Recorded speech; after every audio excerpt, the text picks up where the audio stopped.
ରାଜସ୍ଥାନରେ ମଧ୍ୟ ଘରେ ଘରେ ଦୀପ ପ୍ରଜ୍ୱଳନ କରାଯାଇଥିଲା। ଓଡ଼ିଆ ଭାଷାରେ ଜୟ ଶ୍ରୀରାମ ଲେଖାଯାଇ ଝୋଟି ଚିତା ପକାଯାଇଥିଲା।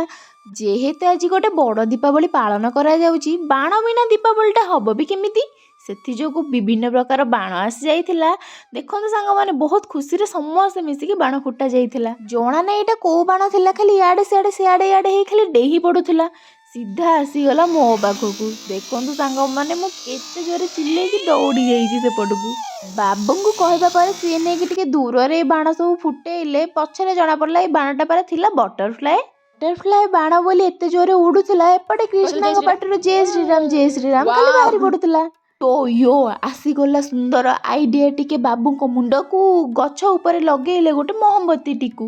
ଦେଖନ୍ତୁ ସାଙ୍ଗମାନେ, କେତେ ସୁନ୍ଦର ଦିଶୁଛି। ବାବୁଙ୍କ ଆଇଡିଆକୁ ପୁରା ମାନିବାକୁ ପଡିବ କହୁଛି। କାହିଁକି କେଜାଣି ଆମ ଦୀପଟି ପୁରା ପଦ୍ମ ଫୁଲ ଭଳିଆ ଦିଶୁଛି।